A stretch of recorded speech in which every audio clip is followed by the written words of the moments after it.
Bien, como os he llevo anunciando desde ya del martes, vamos a empezar un nuevo estudio. Vamos a estudiar la carta a los colosenses y lo primero que quiero hacer es responder a la pregunta de por qué estudiar la epístola a los colosenses. ¿Bien? ¿Por qué? ¿Por qué estudiarla? Os voy a dar varias razones. La primera es, primera y principal motivo, es porque estamos llamados a estudiar y a conocer todo el consejo de Dios. Y esta carta, evidentemente, forma parte del consejo de Dios. En segundo lugar, es importante estudiar esta carta porque su contenido, a pesar de que está escrito a principios del siglo I, es muy relevante en pleno siglo XXI. Como veremos a lo largo de este estudio, trata temas que en la actualidad se debaten, tanto en el seno de la Iglesia como fuera de ellas, tales como la deidad de Jesús o el valor del ecumenismo, o temas como la carrera espacial. Diréis, ¿la carrera espacial? Sí. Existe un debate ahora sobre si podemos hacer viajes interplanetarios y todas estas. Eso está muy de moda, ¿no? Sí, 150.000 euros. Exacto, vale nada, una minucia, ¿no? ¿Habla la Biblia de estos temas? ¿Es lícito que como creyentes nos preguntemos cómo se relaciona nuestro Señor Jesús con el universo espacial y los sistemas solares? ¿Hay alguna relación o no hay relación? ¿O es que no tiene nada que ver?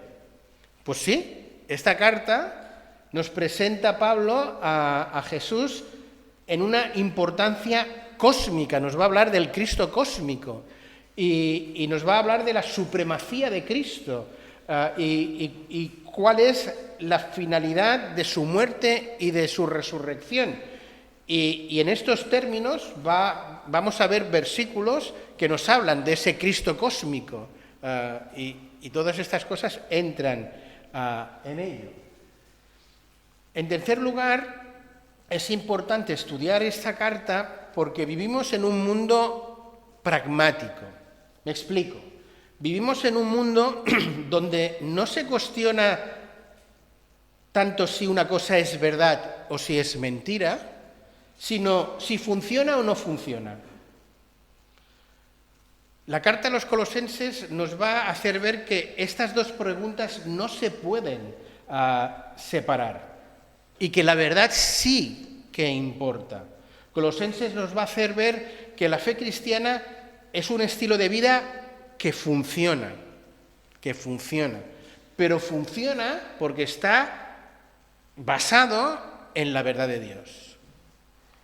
En cuarto lugar, vivimos en una sociedad que da mucho valor a la igualdad humana y ese es un valor indiscutible y por tanto ningún ser humano tiene derecho de oprimir a otro. ¿Ese es un valor bíblico o no lo es? Si lo es, si es un valor, que lo es, y la palabra enseña la igualdad entre todos los hombres, la pregunta que esta carta responderá, sobre todo a partir del capítulo 3, es ¿cuál es la relación que debe existir entre raza y raza? ¿Cuál es la relación entre esposo y esposa? ¿Cuál es la relación entre padres e hijos? ¿Cuál es la relación entre patrón y empleado, ya que todos somos iguales? Bien, pues de esto también habla. Y finalmente, la última razón que os presento en este momento es estamos viviendo también en unos momentos que nuestra sociedad es sincretista, que hace un un revolutum de todo, que todo vale y todo sirve. Son todas las religiones iguales, todas las religiones salvan, todas las religiones llevan a Dios. Se ha puesto muy de moda en estos últimos años el tema de la nueva era. Y la nueva era de nueva no tiene nada, es tan vieja como el gnosticismo del que habla esta carta. Y bien, estas filosofías, la nueva era y tal, afectan a nuestro estilo de vida y de conducta, y afectaron también a la Iglesia primera y afectaron a Colosenses. Bien, estas son algunas razones por las cuales estudiar esta carta es importante, es relevante. Vamos a empezar a considerar lo que llamamos los aspectos introductorios de la carta, es decir, quién es el autor, la fecha de la redacción, los motivos de la carta, las características que tenía la ciudad y la congregación de Colosenses o de Colosas, ¿no? Y también veremos algunos de los temas teológicos más relevantes que aparecen en la carta, y también en su momento veremos a vista de pájaro qué era eso del gnosticismo, qué es eso del gnosticismo y cómo afectaba a la Iglesia. Empecemos por... bueno, esto ya lo he dicho. Empecemos por el autor. ¿Quién es el autor de Colosenses? Pablo.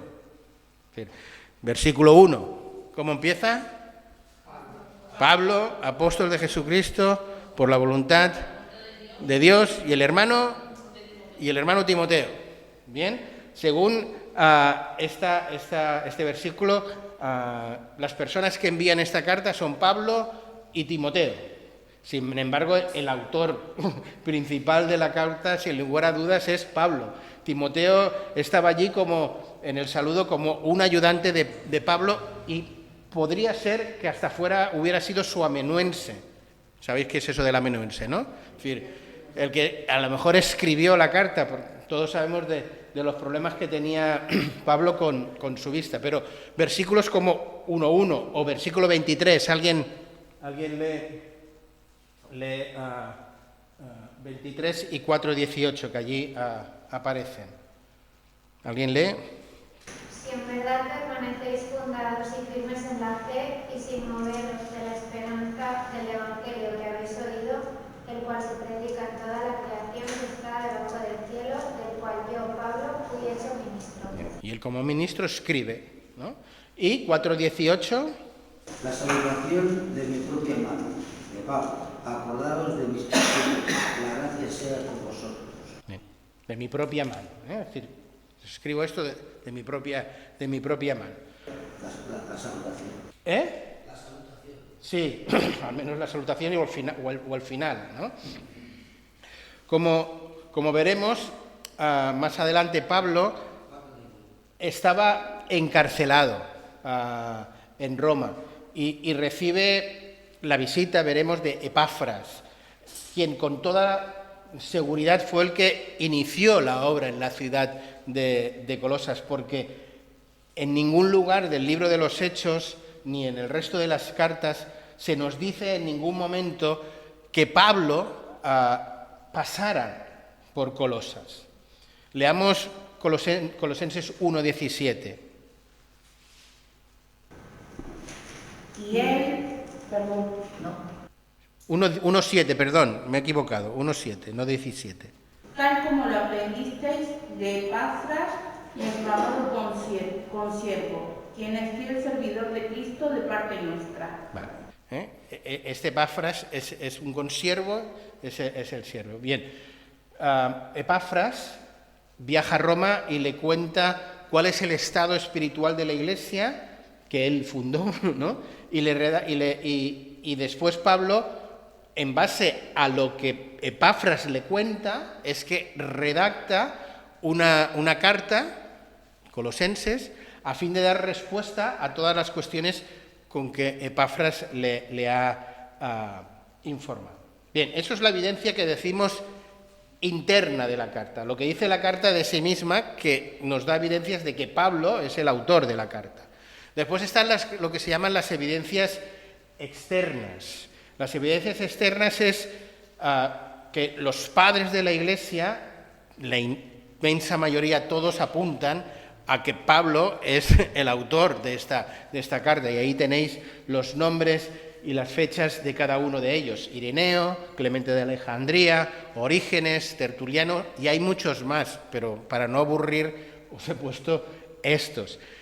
Después el primer canon es la primera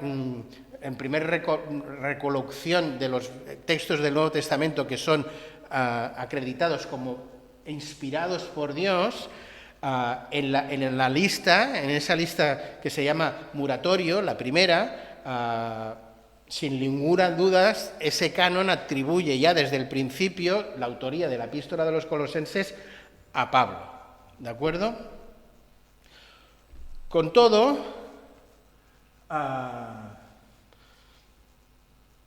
y la abundante argumentos aplastantes que hay, de tanto evidencias externas como internas, de que Pablo es el autor, siempre la alta crítica quiere poner pegas y poner argumentos para ponerlo en duda, ¿no? Los argumentos que esgriben la alta crítica son tres: el estilo de la carta, la teología de la carta y el tema del gnosticismo. El estilo de la carta. En cuanto al estilo de la carta, argumentan que el vocabulario de la carta no es de Pablo, dado que aparecen palabras en esta epístola que no aparecen en otras, y que encuentran a faltar palabras que Pablo utiliza con frecuencia en otras epístolas y aquí no. Esta es una objeción claramente arbitraria y muy subjetiva. ¿Por qué Pablo está obligado a escribir siempre con el mismo número de palabras y no puede ampliar su vocabulario según los diferentes temas que quiera considerar? ¿Por qué tienes que atar a Pablo en unos, no? Los eruditos, aquellos que han estudiado las cartas, encuentran una inmensa, pero inmensa semejanza entre la carta de Colosenses y la siguiente, Filemón. Dicen que son prácticamente iguales, de estilo, de vocabulario, y Filemón, ni hasta la crítica, pone en duda que es de Pablo. Entonces, si Filemón y Colosenses se parecen tanto, ¿por qué dudas de Filipenses? Bien, lo mismo ocurre con la carta a los Efesios.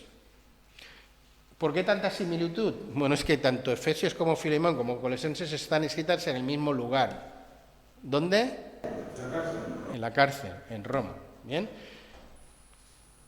En cuanto a la objeción de la teología de la epístola, la crítica argumenta que la teología que se desarrolla en esta carta no era propia del siglo I, que estas cosas aún no se las preguntaba la Iglesia, que son propias de tiempos posteriores y por tanto la carta es muy posterior, no puede ser de Pablo, sobre todo en el tema de la cristología. La alta crítica asume que en los tiempos que se escribe esta carta la Iglesia no se cuestionaba cuestiones cristológicas cuando es totalmente falso y erróneo. Por ejemplo, en la epístola a los Efesios, que la alta crítica no pone en duda de que sea de Pablo, ahí el pasaje, de Filipenses, perdonad, no Efesios, sino Filipenses, ahí el pasaje cristológico por excelencia en el capítulo 2. ¿Os acordáis que dice Pablo en Filipenses 2? Que además es un cántico de la Iglesia por si la Iglesia no hacía cristología. Haya pues en vosotros este mismo sentir que hubo en Cristo Jesús, ¿no? El que se despojó a sí mismo, y ahí está el tema poco cristológico de la kenosis y del vaciamiento, ¿no? Tomó forma de siervo, se hizo semejante a los... Bien, ese es el pasaje cristológico por excelencia en el Nuevo Testamento y está en la epístola de los Filipenses, que es antes que Colosenses, y bien, no se aguanta la argumentación. Y por último, la alta crítica cuestiona la autoría también de Pablo por el tema que parece que está combatiendo, que es la herejía del gnosticismo, ¿no? La mayoría de los comentaristas y exégetas están de acuerdo que Pablo está combatiendo una especie de culto judaico-filosófico, una sincronía allí, un barebetum de estos que digo, ¿no?, que se había instalado en la ciudad y que era un incipiente gnosticismo. Es cierto que el gnosticismo como tal surge con fuerza en el siglo II, ¿no? Pero en esta epístola se ven claramente signos de pre-gnosticismo que Pablo está combatiendo. Además, los últimos descubrimientos arqueológicos demuestran que el incipiente gnosticismo existía en los tiempos en que Pablo escribía la carta a Colosas. Por tanto, todos los argumentos que quieren poner en duda la autoría de Pablo caen por su propio peso. En cuanto a la fecha y lugar de redacción, pues todos están de acuerdo que es Roma y es sobre el año 60-61. La fecha de redacción de los colosenses está vinculada necesariamente a uno de los dos encarcelamientos largos que sufrió Pablo en su vida. Uno en Cesarea o otro en Roma. Su tiempo en prisión en Roma es el que encaja más con todos los relatos del libro de los Hechos. El primer encarcelamiento de Pablo en Roma o en Cesarea se nos describe en el capítulo 24, versículo 27, por si alguno está tomando notas, y el segundo, el de Roma, se nos describe en el capítulo 28, los versículos del 30 al 31, y ese es un poco más largo. Y como digo, la mayoría de los comentaristas están de acuerdo que no solo Colosenses, sino también Efesios, Filipenses y Filemón se escriben en Roma en ese segundo encarcelamiento. Entonces, si es ese segundo encarcelamiento, eso nos da la fecha. La fecha es 60-61 después de Cristo. Muy bien. ¿Alguna cuestión interesante sobre Colosas y la congregación o la iglesia allí? Colosas es una ciudad que estaba relativamente cerca de Éfeso, a la que Pablo sí que visitó y fundó la iglesia, a unos 176 kilómetros. Claro, para nosotros 176 kilómetros ahora es un tiro, ¿no? Pero en ese momento no era tal, ¿no?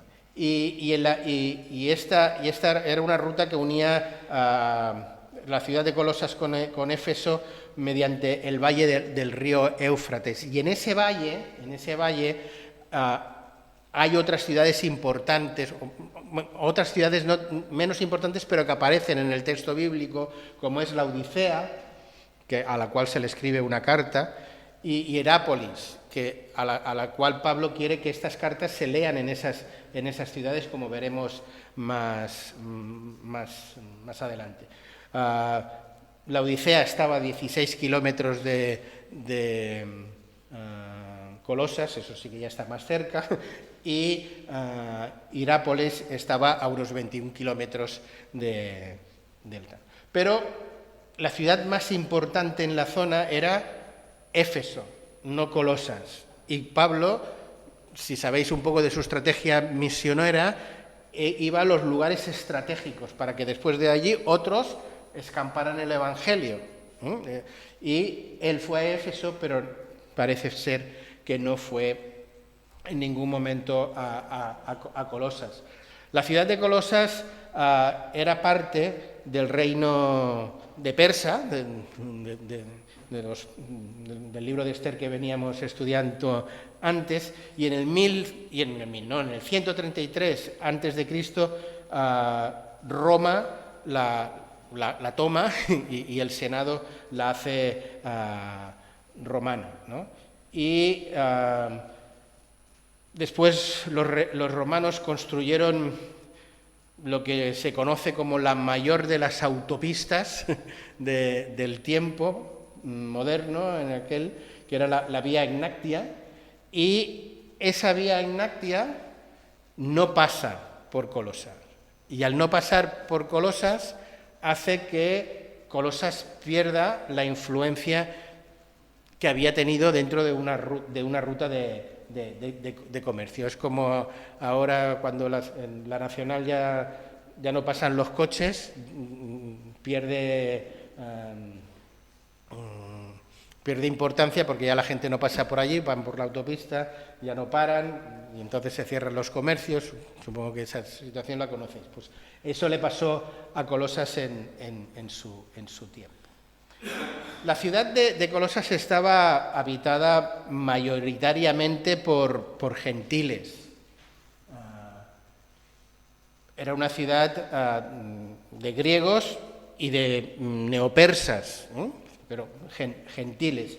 Pero había un gran número de judíos. El historiador Josefo nos dice que en el 118 a.C.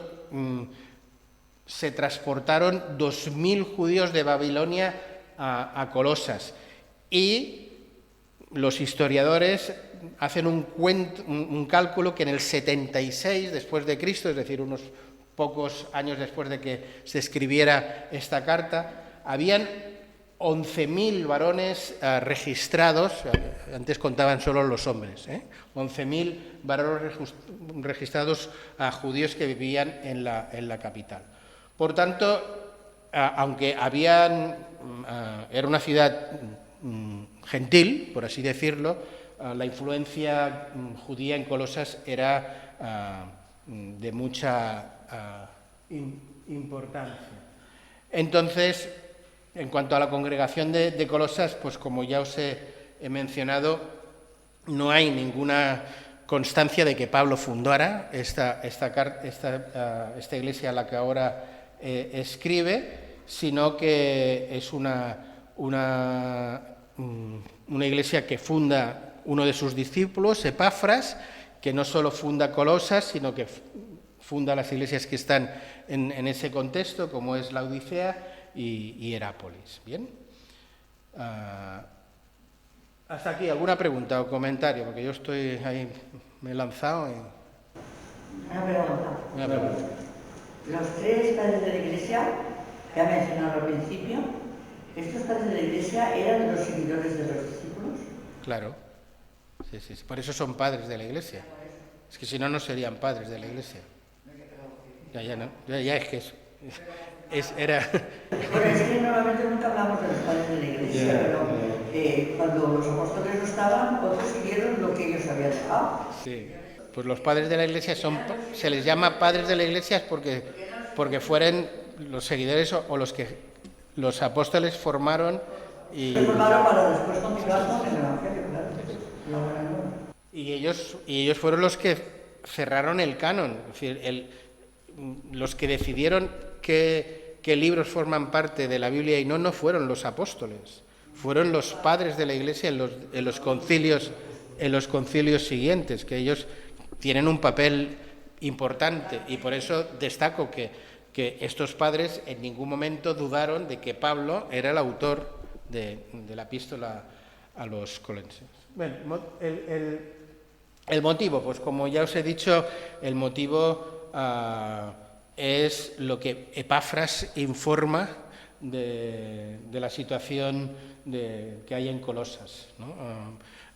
Epafras visita a Pablo en Roma y entonces le explica lo que está ocurriendo allí en Colosas y en las ciudades alternas, y también le hace ver que estos nuevos creyentes a los que él les ha predicado están firmes en la fe a pesar de las dificultades y pruebas a las que se ven sometidos, pero a pesar de que están firmes en la fe, hay filosofías, movimientos, falsos maestros que estaban incordiando, por así decir, y molestando y trayendo nuevas enseñanzas, que son estas enseñanzas prenósticas, ese culto sincretista entre judío y filosófico que estaba haciendo daño a la Iglesia. Y entonces es con toda esta información, pues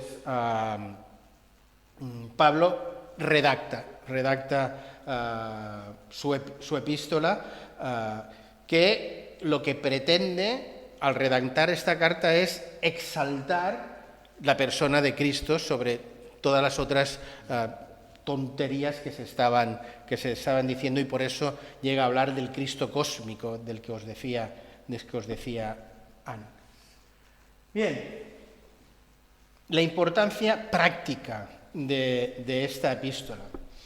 Al principio os di 5 razones por las cuales era importante estudiar esta carta. Así empecé el estudio. Ahora quisiera centrarme en la importancia práctica del estudio de esta carta para inaugurar esta primera sesión de estudio. Mirad, un tema muy práctico y de profunda relevancia es la oración.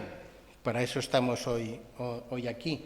Pablo en esta carta exhorta a los creyentes a orar y a depender de la gracia de Dios y del ministerio iluminador del Espíritu Santo. ¿Para qué? Para conocer la voluntad de Dios a través de ¿qué? De la oración. Y eso lo veremos en su momento en el capítulo 1, versículos del 9 al 12. Otra cuestión muy práctica que exhorta a Pablo a sus lectores es a no dejarse engañar por las nuevas filosofías y doctrinas, por cualquier cosa que venga. Y eso nos lo va a hacer en esos versículos. Y esta cuestión es muy práctica, porque en pleno siglo XXI esta exhortación es plenamente relevante. Se ha puesto de moda el evangelio, o el mal llamado evangelio de la prosperidad. Seguro que habéis oído hablar de ello, que es algo que hace tremendamente daño a la vida de la Iglesia. Hemos de saber detectar esas falsas doctrinas y no dejarnos engañar por esos cuentos de sirenas.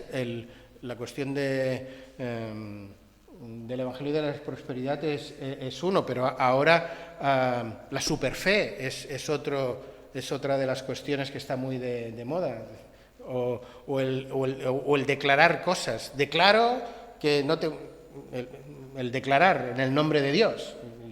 Y bueno, son cuestiones que están en nuestro momento, y Pablo nos exhorta a no dejarnos engañar. Si hay un capítulo práctico, eminentemente práctico en esta carta, es sobre todo el capítulo 3. El capítulo 3 nos habla de cómo una vez, en términos paulinos, nos hemos despojado del viejo hombre, es decir, nos hemos convertido y nos hemos vestido del nuevo hombre, que son los términos paulinos que hace servir tanto en Colosenses como en Efesios, y ahí se ve la similitud entre ambas cartas. Pues cómo debe ser nuestra relación con aquellos que nos rodean.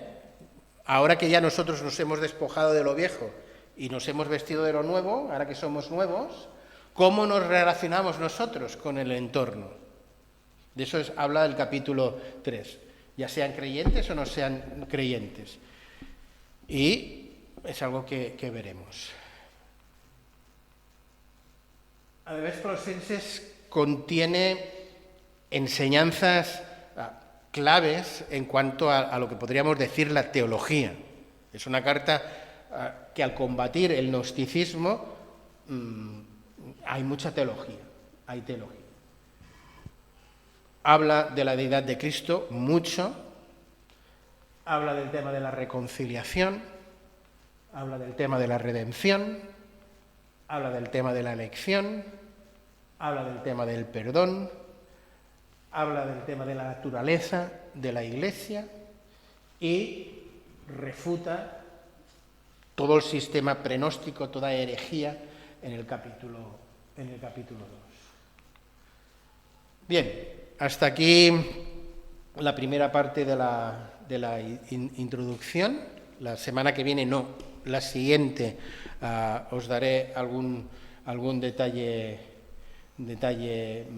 más acerca de la herejía del gnosticismo, y acabaré hablando de cuál es el propósito de la carta, y os presentaré un bosquejo de la misma, como he bosquejado esta epístola, y después ya empezaremos a desarrollarla, pero decir, ¿no?, para concluir, que Colosenses no es un tratado abstracto de teología que combate, pues eso sí, el gnosticismo, porque mucha gente conoce Colosenses sí como la carta que combate al gnosticismo, y no saben muy bien qué es el gnosticismo, pero que combate el gnosticismo, y es cierta, pero que es una carta que tiene un contenido que afecta a nuestro andar diario, a nuestro vivir diario. Es una carta muy, muy práctica, y que esas verdades que se dieron en el siglo I siguen siendo verdades relevantes en el siglo XXI, y por tanto vale la pena que disfrutemos y que estudiemos esta carta, y a eso nos vamos a dedicar, con la ayuda del Señor, pues un tiempito. No sé lo que puede durar el estudio porque ya sabéis que yo no suelo correr, ¿no? Me detengo bastante en los textos, entonces Colosenses puede dar de sí.